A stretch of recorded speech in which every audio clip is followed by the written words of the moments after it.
नमस्कार दोस्तों, हमारे YouTube चैनल एग्जाम लर्नर में आपका स्वागत है। दोस्तों, आज के इस वीडियो में हम लोग देखेंगे भारत में शिक्षा पर गठित विभिन्न आयोग एवं समितियां जो कि बीईओ यानी कि खंड शिक्षा अधिकारी के लिए बहुत ही महत्वपूर्ण है। यहां से एक दो प्रश्न जो है पक्का पूछा जाना है। तो दोस्तों, वीडियो को लाइक शेयर कर दीजिएगा और चैनल पर पहली बार आए हैं तो चैनल को सब्सक्राइब करके बेल आइकन को प्रेस जरूर कर लीजिएगा, जिससे आने वाले अगले सभी वीडियो का नोटिफिकेशन आपको पहले मिल जाए।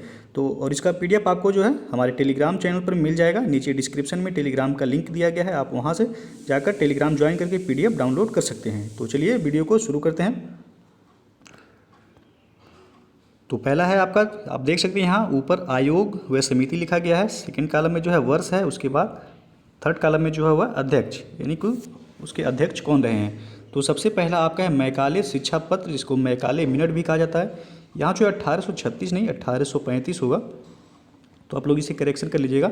1835 में जो है मैकाले ने परिषद के समक्ष यह प्रस्तुत किया था, जिसे जो है तत्कालीन governor general Lord William Bentinck ने जो है 7 मार्च 1835 को स्वीकृति प्रदान की थी। तो इसके अध्यक्ष कौन थे, तो लॉर्ड मैकाले थे।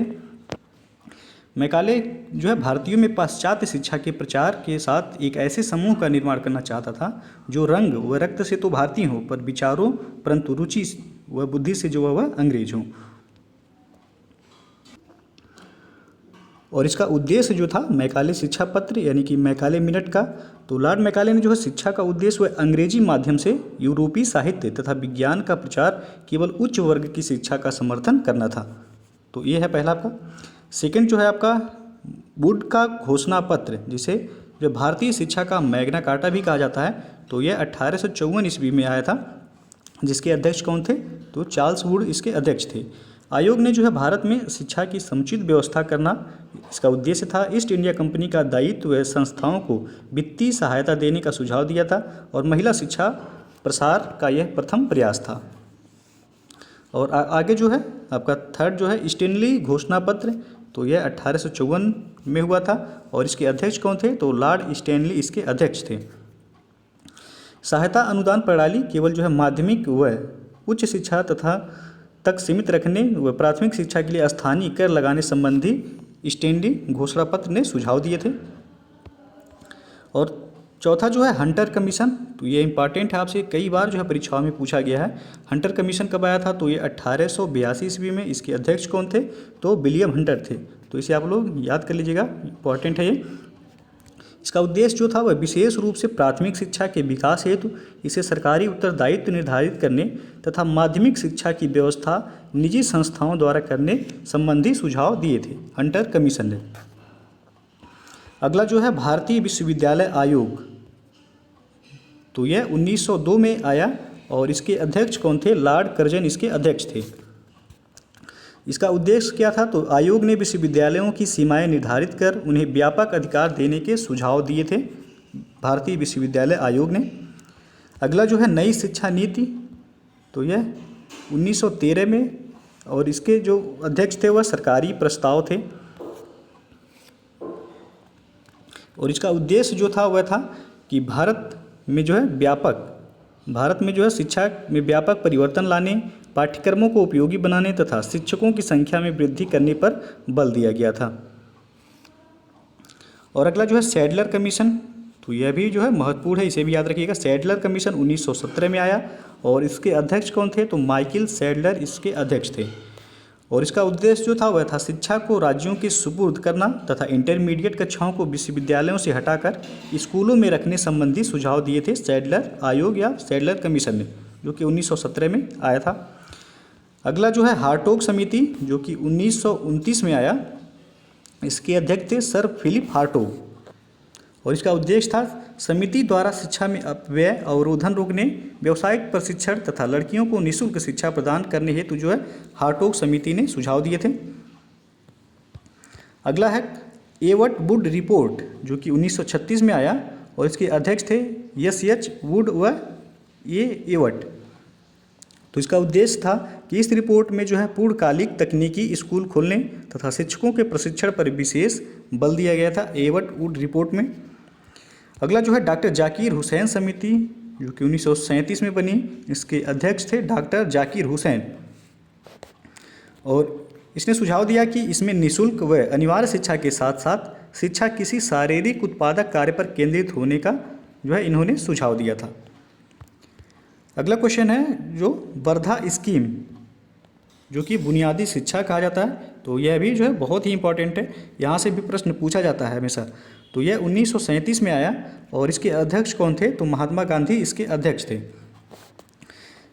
वर्धा स्कीम में जो है 7 वर्ष तक की निःशुल्क और अनिवार्य शिक्षा तथा केवल मातृभाषा को जो है शिक्षा का माध्यम बनाने हेतु जो है महात्मा गांधी ने सुझाव दिया था। अगला जो है खेर समिति, तो यह 1938 में बनी और इसके अध्यक्ष कौन थे, तो बीजी खेर इसके अध्यक्ष थे। और बम्बई के तत्कालीन मुख्यमंत्री श्री खेर की अध्यक्षता में जो है बेसिक शिक्षा योजना पर विस्तृत सुझाव जो है प्रस्तुत किए थे खेर समिति में। अगला जो है वह है सार्जेंट कमीशन, जो कि निःशुल्क शिक्षा से संबंधित है, तो यह 1944 में आया और इसके अध्यक्ष कौन थे, तो सर जॉन सार्जेंट इसके अध्यक्ष थे। केंद्र में जो है शिक्षा मंत्रालय की स्थापना, विश्वविद्यालय व तकनीकी शिक्षा के लिए एक समन्वयक संस्था स्थापित करने हेतु सुझाव दिए और 6 से 11 वर्ष के बच्चों के लिए निःशुल्क व अनिवार्य शिक्षा की व्यवस्था की गई थी सार्जेंट कमीशन में। और अगला जो है राधा कृष्णन आयोग, तो यह भी जो है इम्पॉर्टेंट है, यह आया था 1948 में और इसके अध्यक्ष कौन थे, तो डॉक्टर एस राधा कृष्णन इसके अध्यक्ष थे। और इसका उद्देश्य था कि विश्वविद्यालय अनुदान आयोग, जिसको यूजीसी कहा जाता है, कि गठन का प्रस्ताव और शिक्षा को समवर्ती सूची में लाने का प्रस्ताव। पहले जो शिक्षा थी वह राज्य सूची की विषय थी, लेकिन इसे जो है 42वें संविधान संशोधन 1976 में जो है इसे समवर्ती सूची में लाया गया था। तो राधाकृष्णन आयोग ने यह सुझाव दिया था कि शिक्षा को समवर्ती सूची में लाने का प्रस्ताव और प्रशासनिक सेवाओं हेतु विश्वविद्यालय स्नातक उपाधि अनिवार्य नहीं हो और डीम्ड विश्वविद्यालय की स्थापना का प्रस्ताव भी राधाकृष्णन आयोग ने दिया था।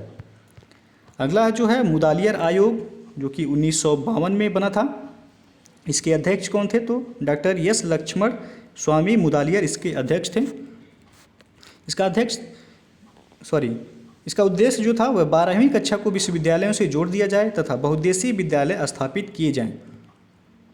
अगला जो है नरेंद्र देव समिति 1953 में बनी और इसके अध्यक्ष थे आचार्य नरेंद्र देव।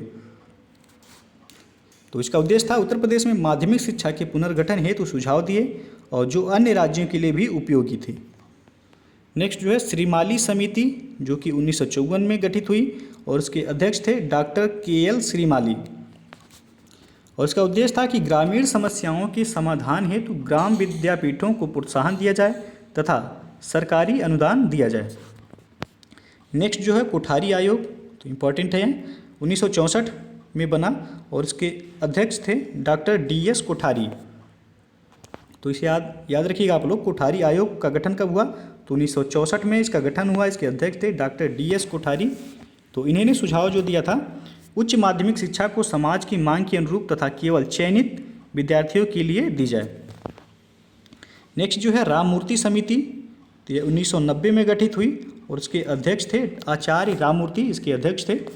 और इन्होंने सुझाव दिया कि नई शिक्षा नीति 1986 की समीक्षा हेतु इस समिति द्वारा नवोदय विद्यालय को आदर्श विद्यालयों के रूप में विकसित करने तथा माध्यमिक स्तर पर व्यावसायिक शिक्षा को बढ़ावा देने पर इन्होंने जोर दिया था। नेक्स्ट है यशपाल समिति, तो यह 2008 में इसका गठन हुआ और इसके अध्यक्ष कौन थे, तो प्रोफेसर यशपाल इसके अध्यक्ष थे। इन्होंने सुझाव दिया कि उच्च शिक्षा सुधार हेतु नियामक संस्था राष्ट्रीय उच्च शिक्षा एवं अनुसंधान आयोग के गठन का सुझाव और डीम्ड विश्वविद्यालयों की मान्यता को समाप्त किया जाए। तो यशपाल समिति ने यह सुझाव दिया था। नेक्स्ट जो देखते हैं वह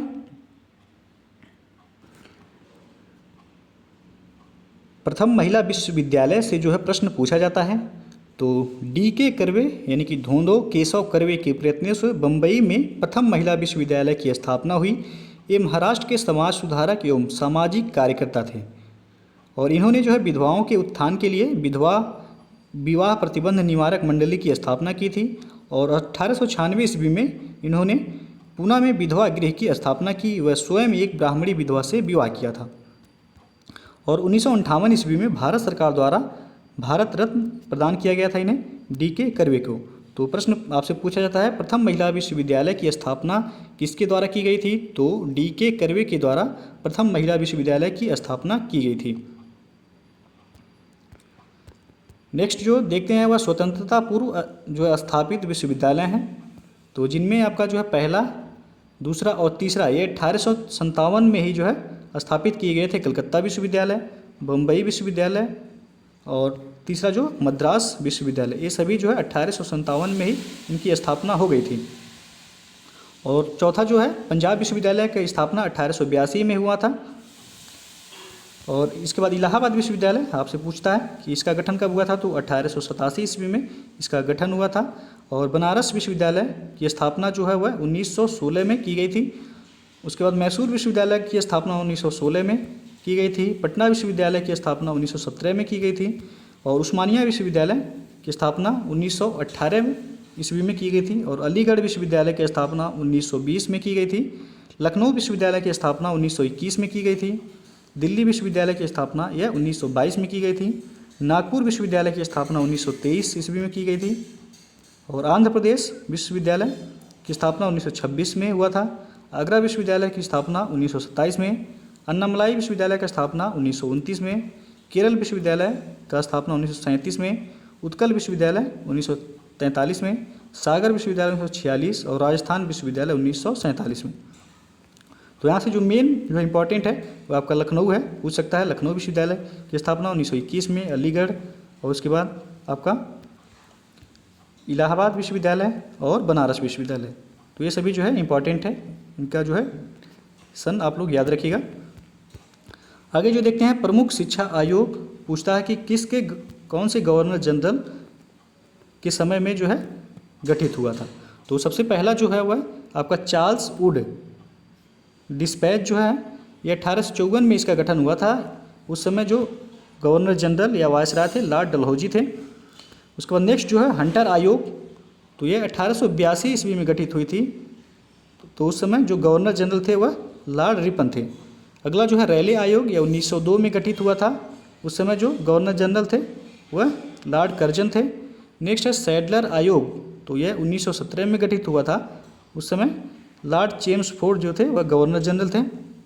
अगला है इंचकैप आयोग, 1923 में इसका गठन हुआ था लॉर्ड रीडिंग के समय में। और हार्टोग समिति जो कि प्राथमिक शिक्षा से संबंधित है, यह 1929 में गठित हुआ था लॉर्ड इरविन के शासनकाल में। और अगला है लिंडसे आयोग जो कि प्रौढ़ शिक्षा से संबंधित है, 1929 में इसका भी गठन हुआ था। तो यह इरविन के शासनकाल में गठित हुआ था। और अगला जो है सार्जेंट आयोग, तो यह 1944 में इसका गठन हुआ और उस समय जो गवर्नर जनरल थे लॉर्ड बेवेल थे। अगला है राधा कृष्णन आयोग का गठन 1948 में हुआ था लॉर्ड माउंटबेटन के शासनकाल में। अब आगे जो है वो शिक्षा का अधिकार से जो है कुछ महत्वपूर्ण फैक्ट है, इसे हम लोग देख लेते हैं। तो जो अनुच्छेद जो है महत्वपूर्ण जो शिक्षा से संबंधित है उन्हें देखते हैं। तो सबसे पहला है अनुच्छेद 21 का ए, जो कि भाग 3 के अंतर्गत मूल अधिकार में निहित है। तो इसमें जो है राज्य को 6 से 14 वर्ष तक के सभी बच्चों को निःशुल्क तथा अनिवार्य शिक्षा उपलब्ध करानी होगी। यह राज्य द्वारा निर्धारित कानून के अंतर्गत होगी। और नेक्स्ट जो है अनुच्छेद 45, तो यह भाग 4 के अंतर्गत नीति निर्देशक तत्व में निहित है। और इसमें जो है राज्य प्रारंभिक शैशवावस्था की देखरेख और सभी बालकों को उस समय तक जबकि वे 0 से 6 वर्ष की आयु पूर्ण न कर लें शिक्षा प्रदान करने का प्रयास करेगा। और नेक्स्ट जो है अनुच्छेद 51 का ए, इसमें जो है भाग 4 का ए के अंतर्गत मूल कर्तव्य में निहित है। जो माता पिता या संरक्षक हो वह 6 से 14 वर्ष के बीच की आयु के यथास्थिति अपने बच्चों अथवा प्रतिपाल्य को शिक्षा प्राप्त करने का अवसर प्रदान करेगा। तो यह महत्वपूर्ण जो है अनुच्छेद हैं जो कि शिक्षा से संबंधित हैं। तो प्रश्न यहाँ से भी पूछा जाता है, तो इसे भी आप लोग याद रखिएगा। और इसमें जो है भारत में 1950 में जो है 14 वर्ष तक के बच्चों के लिए मुफ्त तथा अनिवार्य शिक्षा देने के लिए संविधान में प्रतिबद्धता का प्रावधान किया था। इसे अनुच्छेद 45 के अंतर्गत राज्यों के नीति निर्देशक सिद्धांतों में शामिल किया गया है।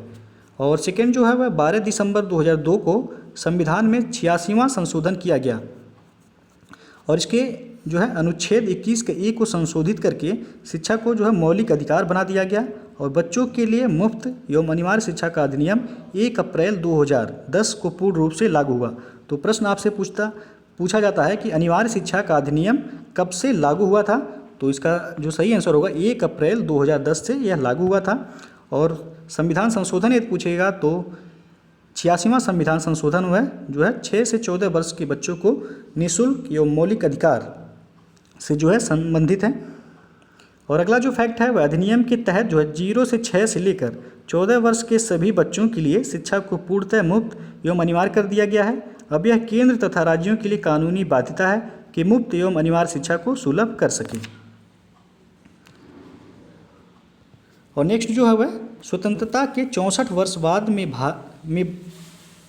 के बाद भारत के बच्चों को शिक्षा का अधिकार मिला और गोपाल कृष्ण गोखले ने 1911 ईस्वी में ही प्रथम बार अनिवार्य एवं निःशुल्क शिक्षा का प्रस्ताव भारत की इंपीरियल लेजिस्लेटिव असेंबली में रखा था, जहां महाराज दरभंगा ने इसका विरोध किया था। तो यह जो है महत्वपूर्ण, यहाँ से आपसे प्रश्न पूछा जाता है अनुच्छेद 21 और अनुच्छेद 45। तो दोनों आप लोग याद रखिएगा। तो दोस्तों जो है ये था भारत में शिक्षा पर गठित आयोग व विभिन्न समितियां, जो कि आज हम लोगों ने देखा। आगे हम लोग जो है विभिन्न समाचार एवं पत्र पत्रिकाओं से जुड़े जो है जहां से प्रश्न पूछे जाते हैं उनको देखेंगे अगले वीडियो में।